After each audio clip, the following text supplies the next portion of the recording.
Bayangkan sebuah negara tiba-tiba kehabisan santan, bukan karena gagal panen, bukan karena bencana alam, tetapi karena satu keputusan ekonomi dari negara tetangganya. Hari ini, Malaysia sedang kelimpungan.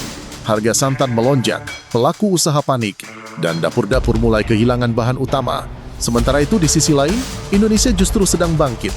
Kelapa yang dulu dianggap komoditas biasa, kini berubah menjadi senjata ekonomi bernilai ribuan triliun rupiah. Apa yang sebenarnya terjadi? Mengapa kebijakan Indonesia bisa mengguncang stabilitas pangan negara lain? Dan seberapa besar kekuatan kelapa dalam menentukan masa depan ekonomi bangsa? Simak video ini sampai habis, karena inilah kisah bagaimana komoditas sederhana mengubah peta kekuatan regional. Kabar mengejutkan datang dari negara tetangga kita, Malaysia, yang saat ini tengah dilanda krisis santan cukup serius. Situasi ini muncul setelah Indonesia mulai memperketat kebijakan ekspor kelapa mentah ke luar negeri sebagai langkah strategis demi melindungi dan memperkuat industri nasional. Dampaknya pun langsung terasa. Masyarakat Malaysia mulai merasakan konsekuensi nyata dari kebijakan yang diambil pemerintah Indonesia. Pasokan kelapa yang sebelumnya melimpah kini tiba-tiba menjadi sangat terbatas, menyebabkan harga melonjak tajam di pasar lokal mereka. Di wilayah Terengganu, harga santan segar dilaporkan telah menembus angka Rm20 per kilogram. Padahal sebelumnya, kebutuhan pokok ini masih bisa dibeli dengan harga sekitar Rm15. Lonjakan hingga 30% tersebut tentu menjadi beban berat, terutama bagi para ibu rumah tangga dan pelaku usaha kuliner. Kondisi ini secara tidak langsung mengungkap fakta penting, betapa besarnya ketergantungan industri pangan Malaysia terhadap pasokan kelapa dari Indonesia. Pemerintah Malaysia sendiri mengakui bahwa sekitar 30% kebutuhan kelapa nasional mereka selama ini memang bergantung pada impor dari negara kita. Ketika keran ekspor kelapa bulat mulai diperketat demi program hilirisasi, aliran pasokan ke Malaysia langsung tersendat secara drastis. Situasi tersebut memicu kepanikan kecil, mengingat kelapa merupakan bahan utama dalam berbagai masakan tradisional khas Melayu. Tanpa pasokan dari petani Indonesia, dapur-dapur di negeri jiran pun mulai kesulitan beroperasi seperti biasanya. Dampak berantai dari kelangkaan ini terlihat jelas pada sektor UMKM yang sangat bergantung pada santan sebagai bahan baku utama.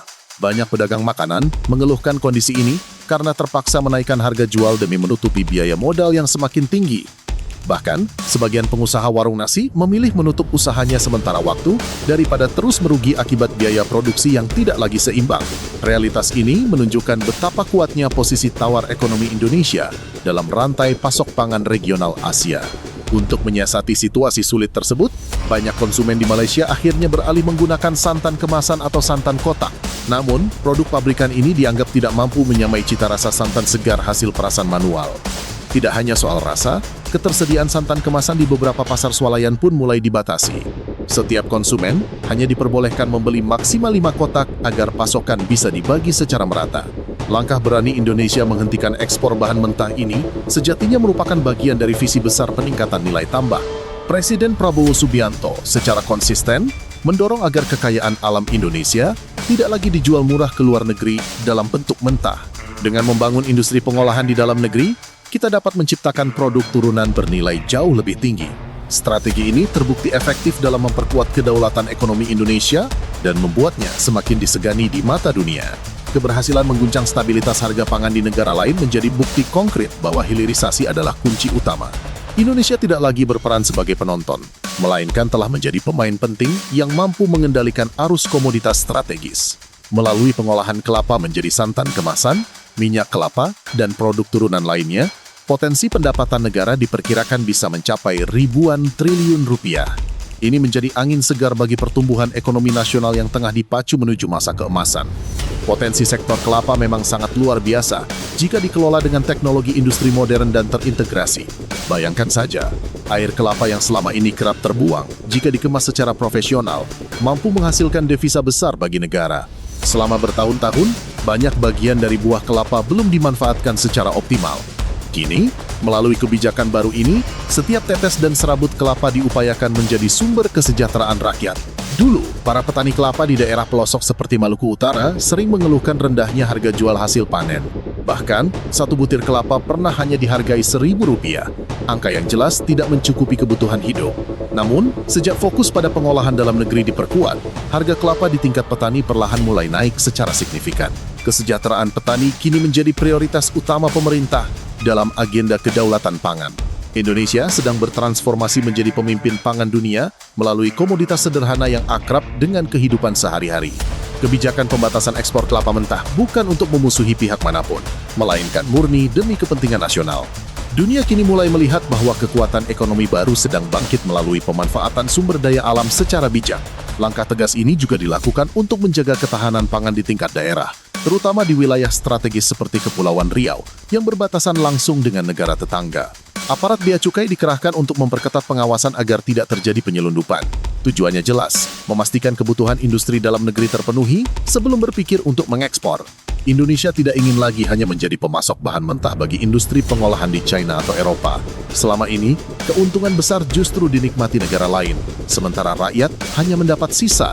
Dengan membatasi ekspor kelapa mentah, Indonesia memaksa dunia mengakui kekuatan ekonominya sendiri.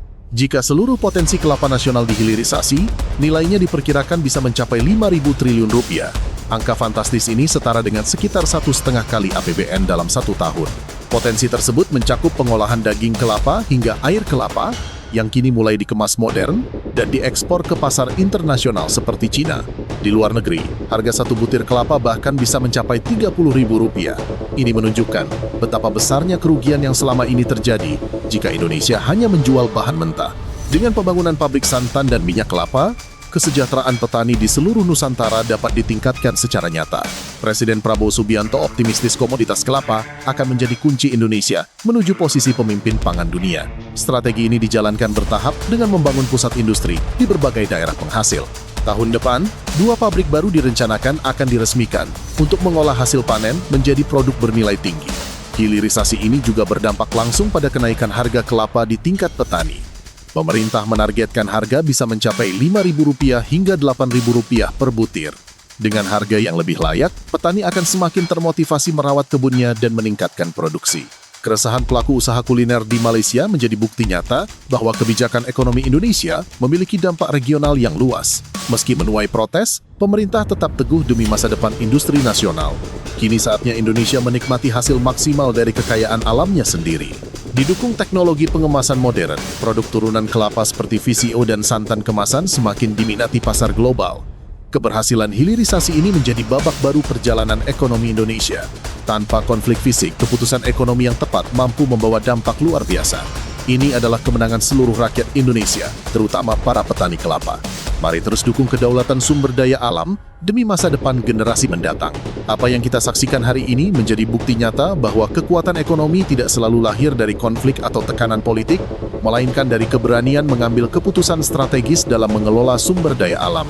Kelapa yang selama ini dianggap komoditas biasa ternyata mampu mengangkat kesejahteraan petani, memperkuat kedaulatan pangan nasional, dan bahkan memengaruhi stabilitas harga di negara lain.